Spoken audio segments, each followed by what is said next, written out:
Hello friends, welcome to वाटिकर्स foundation. Myself Nitin Kumar और आपका अपने चैनल पे स्वागत है। और आज का जो हमारा वीडियो है, ये जो हमने सीरीज स्टार्ट की है, जो टीसीएस ने क्वेश्चंस पूछे हैं, जैसा कि आपने थंबनेल में देखा होगा, टीसीएस हो गया और जो जितनी भी हमारी एग्जामिनेशन कंडक्टिंग एजेंसी होती है मेजर, तो वो लोग जो ट्रेंडिंग में क्वेश्चंस पूछ रहे हैं, मैं आपके लिए वही सीरीज लेके आया हूँ। और आज का जो हमने एक हफ्ते पहले जो हमने चैप्टर स्टार्ट किया था मेंस्ट्रुएशन, उसी के हम अभी तक क्वेश्चंस कर रहे हैं और आगे भी करेंगे 4 से 5 वीडियो में। और क्योंकि मैंने आप लोगों से प्रॉमिस किया है कि कम से कम हम लोग 70 से 80 क्वेश्चन करेंगे, ताकि जब आप एग्जामिनेशन में जाएं तो आपको एक अलग ही कॉन्फिडेंस हो और आप पेपर अच्छा करके आ पाए। तो अगर आपको मैथ्स बिल्कुल समझ में नहीं आती है तो मैं आपको मैथ्स बहुत अच्छे से समझाने वाला हूँ। ठीक है, तो वीडियो को लेट नहीं करते हैं। आपकी स्क्रीन पे पहला क्वेश्चन आ रहा है, उसको देखिए। पहला क्वेश्चन आपसे कह रहा है the perimeter of N isosceles triangle is 90 centimetre. एक आइसोसेलेस ट्राइंगल है, उसका पेरीमीटर आपको दिया हुआ है 90 सेंटीमीटर। अब कह रहा है if the base is 26 centimetre.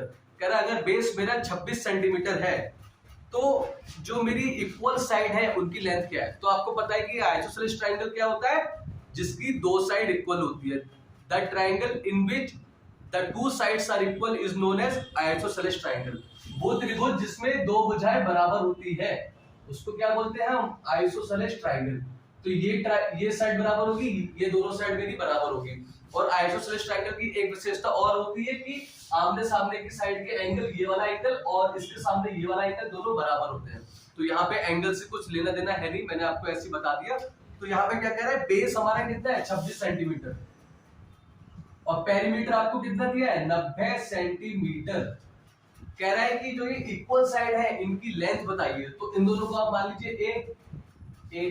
तो मैंने आपको बताया था पास्ट की वीडियोस में कि पेरीमीटर क्या होता है, सम ऑफ ऑल द साइड्स। तो ये ट्राइंगल है, इसमें 3 साइड है, इसको जोड़ दीजिए a plus 26 a plus a, फिर ये वाली साइड 26, ये बराबर मिलके कितना बना रही 90। तो ये हो गया 2a प्लस 26 बराबर 90। तो 2a बराबर 90 माइनस 26, ये मेरा 64 आ जाएगा। तो a मेरा कितना आ गया 32 सेंटीमीटर। तो लेंथ ऑफ इक्वल साइड्स क्या है 32 सेंटीमीटर। तो आपका ऑप्शन नंबर डी क्या हो जाएगा, करेक्ट आंसर हो जाएगा। बहुत ही अच्छा क्वेश्चन था, एसएससी सीएचएसएल में पूछा गया ये सवाल, वो भी रिसेंट का 2020 में। तो आपको जिन लोगों को आइसोसेलेस ट्राइंगल ही नहीं पता है कि क्या है, तो उनके लिए तो ये सबसे टफेस्ट दुनिया का एग्जाम रहा होगा। तो जिनको पता था तो उन लोगों ने ये जो ये क्या बोलते हैं क्वेश्चन है, गलत नहीं किया होगा, पूरा सही करके ही आए होंगे। तो आइसोसेलेस ट्रायंगल हमारा क्या होता है, वो ट्रायंगल जिसकी दो साइड बराबर होती है। पेरीमीटर दिया था तो मतलब हमको तीनों साइड का सम दिया हुआ था, वो हमारा 90 है। वहां से हमने क्या किया, ए निकाल लिया, इसके बराबर रख के तीनों साइड को जोड़ के 90 के बराबर रख के हमने ए निकाल लिया, ए हमारा 32 सेंटीमीटर आ गया। तो ऑप्शन नंबर डी आपका करेक्ट आंसर। अब आपकी स्क्रीन पे दूसरा क्वेश्चन आ रहा होगा, उसको देखिए।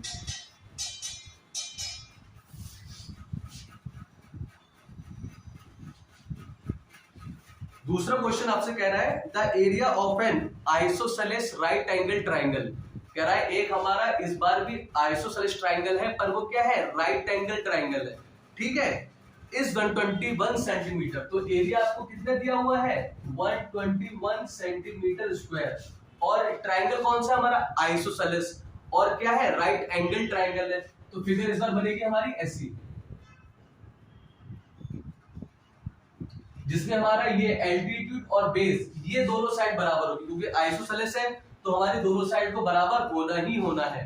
तो ये बेस और ये जो एल्टीट्यूड हो गया, हाइट हो गया, ये हमारी दोनों साइड बराबर होगी। वो हमारी क्या है, थर्ड साइड हाइपोटेन्यूज, जो कि सबसे लॉन्गेस्ट साइड होती है, तो वो हम बराबर नहीं करेंगे। ठीक है, तो आपसे एरिया दिया हुआ 180। अब ये मेरा क्या बन गया है, राइट एंगल ट्राइंगल बन गया है। ये मेरा बेस है, ये मेरा एच है, और ये दोनों को x ले लीजिए, क्योंकि दोनों मेरे क्या है, बराबर है। दोनों मेरे बराबर है, तो मैंने x और x ले लिया। वो मेरा क्या बचेगा, हाइपोटेन्यूज। पाइथागोरस थ्योरम लगाइए। पाइथागोरस थ्योरम क्या होता है, हाइपोटेन्यूज क्या होता है, बेस का स्क्वायर प्लस h का स्क्वायर। तो बेस कितना है, x का स्क्वायर प्लस x का स्क्वायर 2x स्क्वायर। तो हाइपोटेन्यूज का स्क्वायर क्या हुआ 2x स्क्वायर। तो मेरा हाइपोटेन्यूज क्या हो जाएगा, सामने वाले पे अंडर रूट आ जाएगा 2x स्क्वायर अब यहाँ से एक्स स्क्वायर तो एक एक्स बाहर आ जाएगा, ये 2। तो आपसे हाइपोटेन्यूज पूछा है, मतलब आपसे x रूट 2 पूछा हुआ है, ठीक है। अब हम ये x कहां से निकालेंगे, जो उसने हमको एरिया दिया हुआ है। और राइट एंगल ट्रायंगल का एरिया क्या होता है, हाफ बेस इनटू हाइट। तो यहाँ पे रखिए हाफ, बेस आपका कितना है x, हाइट आपकी कितनी है x, ये बराबर होगी 121 के। तो x और x का मल्टीप्लाई क्या हो गया, 2 बार है, तो x की पावर हमारी 2 आ जाएगी। तो एक्स स्क्वायर बराबर 121 इंटू 2, x कितना आ जाएगा 121 इंटू 2। अब ये 121 को मैं क्या लिख सकता हूँ, आपको समझाने के लिए 11 इंटू 11 इंटू 2, मतलब जिन लोगों को स्क्वायर रूट याद होंगे वो समझ चुके होंगे ये 11 का स्क्वायर रूट है, तो 11 डायरेक्टली बाहर आ जाता। तो यहाँ पे एक पेयर बन गया, तो ये 11 बाहर आ जाएगा, 2 हमारा अंदर अकेला बचा हुआ है, वो वैसे ही वहीं पर रहेगा। तो x मेरा कितना आ गया 11 रूट 2। तो मेरी जो ये इक्वल साइड है इनकी वैल्यू क्या आ गई 11 रूट 2, और ये भी मेरा 11 रूट 2 होगा। अब हमसे हाइपोटेन्यूज पूछा है, तो हाइपोटेन्यूज हमारा क्या होगा x अंडर रूट 2। तो हाइपोटेन्यूज का निकालने के लिए क्या हो जाएगा हमारा, x की जगह पे ये रख दीजिए 11 रूट 2 मल्टीप्लाई ये रूट 2 पहले से है, x हमारा कितना है 11 रूट 2, तो ये तो आएगा ही आएगा, और ये रूट 2 हमारा पहले से है। और आपको पता है रूट 2 इंटू रूट 2 की मल्टीप्लाई होगी तो हमको मिलेगा 2। तो 11 और इन दोनों का मल्टीप्लाई करके मुझे मिला 2, तो मेरा कितना आ गया हाइपोटेन्यूज 22 सेंटीमीटर। तो ऑप्शन नंबर बी आपका करेक्ट आंसर हो जाएगा। कितना अच्छा क्वेश्चन था, जिन लोगों को आइसोसेलेस ट्रायंगल पता होगा उन लोगों ने इस क्वेश्चन को एटलीस्ट गलत नहीं किया होगा। अब जिनको नहीं पता होगा कि आइसोसेलेस ट्रायंगल क्या है, और इसमें थोड़ा सा ट्विस्ट था कि उसने राइट एंगल ट्रायंगल बना दिया था, तो हमको बेस और हाइट बराबर करनी थी, ना कि बेस और हाइपोटेन्यूज, ना कि हाइट और हाइपोटेन्यूज, हमको बेस और हाइपोटेन्यूज बराबर करना था। ये जब हमने बराबर कर दिया तो वहां से हमको एरिया दिया था, तो हमने x का वैल्यू निकाल दिया, तो x मेरा मतलब साइड आ गई, जो सेम साइड है वो हमारी बराबर आ गई। और हाइपोटेन्यूज क्या होता है, हाइपोटेन्यूज होता है हमारा जब हम पाइथागोरस थ्योरम लगाते हैं, तो हाइपोटेन्यूज का स्क्वायर होता है जो रिमेनिंग साइड है उनके स्क्वायर के सम के बराबर। तो हाइपोटेन्यूज क्या हो गया, बेस का स्क्वायर प्लस h का स्क्वायर। तो बेस मेरा कितना है x है, h भी मेरा x था, तो हाइपोटेन्यूज कितना आ गया x square plus x square, 2x square हो गया, और ये स्क्वायर था, हमको हाइपोटेन्यूज चाहिए तो मैंने सामने वाले पे अंडर रूट फेंक दिया, क्या बचा 2x स्क्वायर, और ये x स्क्वायर तो 1x बाहर आ गया, ठीक है, और 2 मेरा बच्चा अंडर रूट के अंदर अकेला ही। तो यहाँ से मैंने हाइपोटेन्यूज निकाल के 22 सेंटीमीटर आ गया।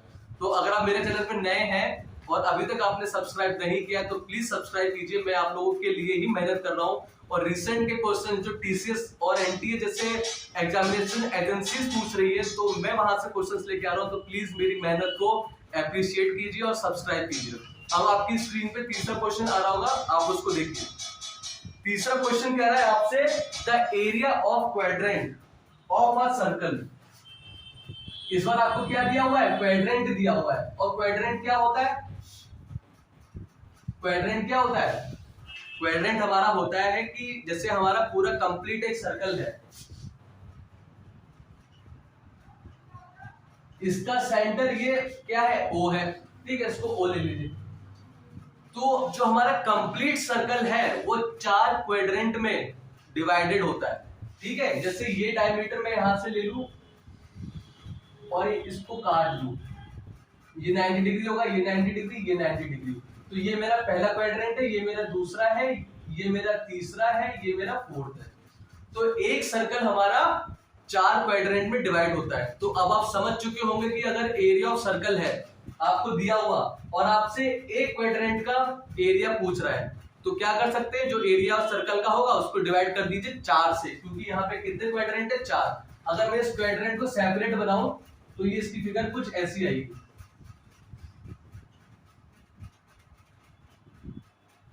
ठीक है, इसकी फिगर मेरी ऐसी आएगी। तो ये मेरा पिज्जा का स्लाइस टाइप हो गया कि अगर मैं एक पिज्जा का 4 पार्ट कर रहा हूं, तो ये मेरा जो एक पार्ट होगा वो मेरा क्या होगा, क्वाड्रेंट होगा। तो इस बार हमको क्या दिया हुआ है, एरिया क्वाड्रेंट का पूछा है, और एक सर्कल दिया हुआ है जिसका सर्कमफेरेंस क्या है 22 है। तो हमारे पास ये सर्कल है, इसका सर्कमफेरेंस क्या है 22 है। तो यहाँ पे आप लिख दीजिए सर्कमफेरेंस बराबर 22। और सर्कमफेरेंस ऑफ सर्कल क्या होता है सर्कमफेरेंस ऑफ सर्कल क्या होता है, फॉर्मूला क्या होता है इसका फॉर्मूला होता है हमारा सिंपल 2 पाई आर। तो 2 पाई आर बराबर कितना है 22 सेंटीमीटर। तो 2 इंटू पाई की जगह 22/7 इंटू आर बराबर 22। तो आर कितना हो जाएगा, 7 को सामने भेजिए, 22 गुणा 7 और ये 22 गुणा 2 नीचे आ जाएगा। 22 से 22 कट गया, आर मेरा कितना आ गया 7/2। अब जब मेरा आर आ चुका है तो अब मैं क्वाड्रेंट का एरिया निकाल सकता हूं, क्योंकि इसका एरिया क्या होगा, सिंपल जो भी मेरा सर्कल होगा उसका एरिया का 1/4। ठीक है, तो मुझे पाई आर स्क्वायर निकालना है, डिवाइड कर देना है मुझे 4 से। तो एरिया ऑफ क्वाड्रेंट क्या हो जाएगा, area of quadrant pi r square upon 4। तो पाई की वैल्यू क्या है 22/7, आर मेरा कितना आया है 7/2 का होल स्क्वायर अपॉन 4। तो ये मेरा क्या हो जाएगा 22/7 इंटू 7/2 इंटू 7/2, नीचे मेरा 4। अब देखिए 7 से 7 कट गया, 2 से ये कट जाएगा 11 बार, ऊपर क्या बचा 11 इंटू 7, 11 इंटू 7, नीचे क्या बचा 2 जो कि सामने आ जाएंगे, ये नीचे वाले की जो डिनोमिनेटर में है इसके साथ ही आ जाएगा मल्टीप्लाई में, तो 4 दूनी 8 हो जाएगा।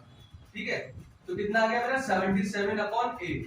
इसको और छोटा कर लीजिए तो 8 9 72 और 5 0 8 6 48, 9.625 मेरा सेंटीमीटर स्क्वायर मेरा आ जाएगा एरिया ऑफ क्वाड्रेंट का। बहुत ही अच्छा क्वेश्चन था। अब जिनको क्वाड्रेंट ही नहीं मालूम होगा तो उनको तो फिर इस क्वेश्चन में बहुत समस्या आई होगी। तो क्वाड्रेंट क्या होता है हमारा, एक सर्कल को अगर हम 4 इक्वल पार्ट्स में डिवाइड करते हैं तो उसका जो चारों पार्ट होते हैं तो उसका एक पार्ट क्या होगा हमारा क्वाड्रेंट होगा। तो हमारे 4 क्वाड्रेंट बनते हैं एक कंप्लीट सर्कल में। ठीक है, तो इसका एरिया क्या होगा, जो हमारा सर्कल का पूरे का एरिया होगा उसका 1/4, क्योंकि 4 क्वाड्रेंट बने हैं। ठीक है, इसलिए तो ये हमारा 9.625 सेंटीमीटर स्क्वायर हमारा आंसर आ गया, जो कि आपका ऑप्शन नंबर डी है। अब मूव करते हैं 4th क्वेश्चन पे। बहुत ही अच्छा क्वेश्चन है और इसमें लोग अक्सर करके गलतियां कर जाते हैं। आपकी स्क्रीन पे आ रहा होगा, आप देखिए।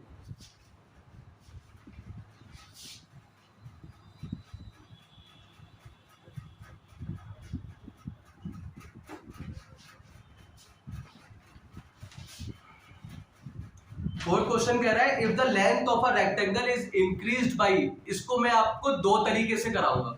ठीक है, 2 तरीके से, एक इसकी शॉर्ट ट्रिक होगी और एक होगा इसका जो हमारा ओल्ड ट्रेडिशनल मेथड है, जिसको मैं जो तरीका मेरे को अच्छा लगता है उस तरीके से मैं आपको कराऊंगा, और एक हमारा होगा शॉर्टकट, वो भी मैं आपको बताऊंगा।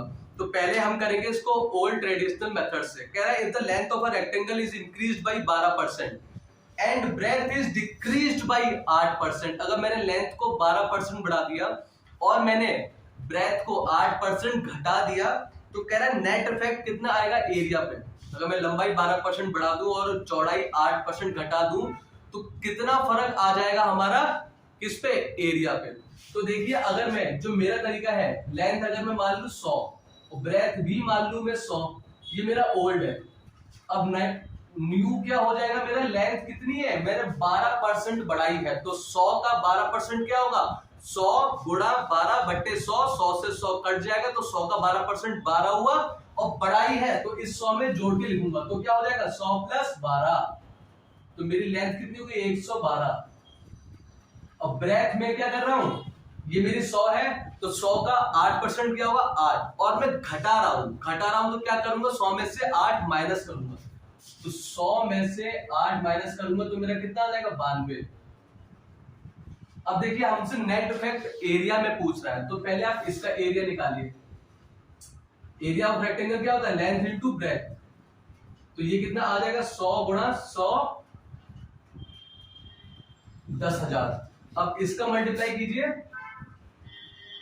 न्यू, जो मेरी नई लेंथ है और नई ब्रेथ है, तो ये मेरा कितना है 112 गुणा 92, तो मेरा 10,304 ये मेरा आ जाएगा। ठीक है, 10,304। अब हमसे कह रहा है कितना फर्क आया, तो देखिए पुराना मेरा 10,000 था, देखने से लग रहा है कि मेरा इंक्रीमेंट हुआ है, तो ऑप्शन सी और डी तो होंगे ही नहीं अब। ठीक है, ये तो मेरे ऐसे ही एलिमिनेट हो गए, क्योंकि पुराना मेरा 10,000 था, नया मेरा कितना आ रहा है 10,304, तो 304 अधिक है, इसका मतलब बड़ा है मेरा एरिया। अब कितना बड़ा है वो निकालते हैं, तो परसेंटेज इंक्रीज और डिक्रीज अगर होता है तो उसका सेम फॉर्मूला होता है, पर यहाँ पे हमारा बड़ा है तो मैं इसको लिखूंगा डिफरेंस इन एरियाज अपॉन, किससे कंपैरिजन कर रहे हैं, पुराने वाले से, तो ओरिजिनल एरिया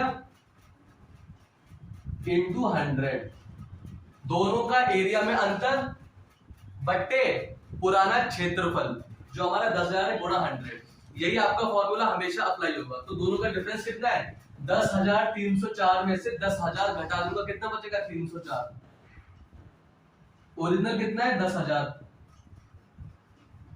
गुणा 100, तो 2 जीरो से 2 जीरो कट गए, क्या बचा 304 बट्टे 100, तो ये कितना आ गया, 2 जीरो है तो राइट से 2 नंबर गिन के यहाँ पॉइंट लगा दीजिए, तो 3.04%, तो कितना इंक्रीज हुआ 3.04%। ये मेरा जो मुझे तरीका अच्छा लगता है वो है। अब इसका एक शॉर्ट ट्रिक और है, पहले आप इसका स्क्रीनशॉट ले लीजिए, मैं इसको रब कर रहा हूं, इससे भी जो शॉर्ट ट्रिक है वो मैं आपको बताऊंगा। तो ये नेट कितना आया, प्लस 3.04 इंक्रीज हुआ है परसेंट, ठीक है।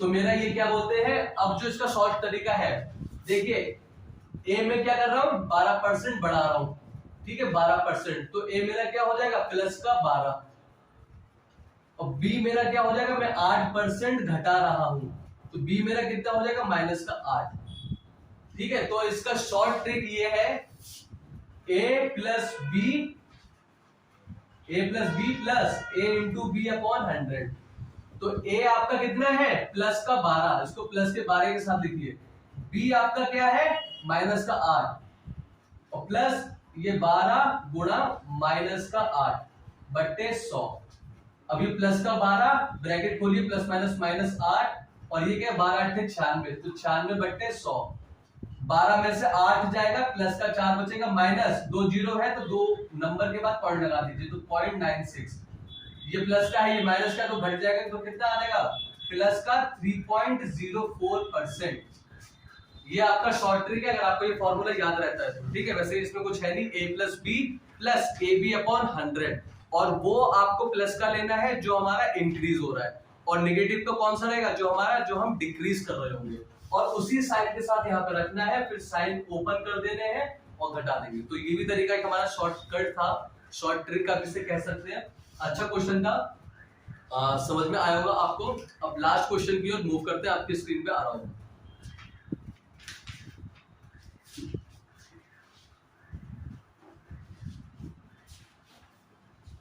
लास्ट क्वेश्चन आपसे कह रहा है, if the diagonal of the cube is √27 centimetre then its volume is. एक क्यूब है,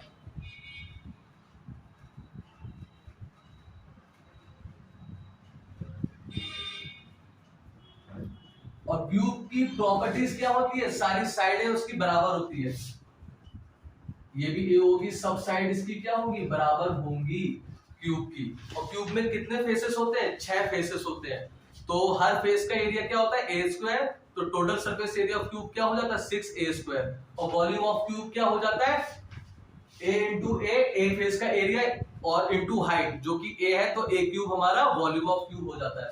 तो आपको इसमें क्या दिया हुआ है, डायगोनल दिया हुआ है, तो मतलब इस कोने से इस कोने तक जो हमारी बड़ी वाली लाइन है, डायगोनल का फॉर्मूला क्यूब का क्या होता है, आपको मैंने कल वाली ही वीडियो में समझाया था कि डायगोनल का क्यूब का फॉर्मूला क्या होता है, साइड √3। तो डायगोनल क्या होता है मेरा, साइड √3, ठीक है। तो साइड क्या है आपकी, यहाँ पे a है, तो डायगोनल आपको दिया हुआ है कितना है √27, तो ये आपको दिया हुआ है √27 और साइड a √3।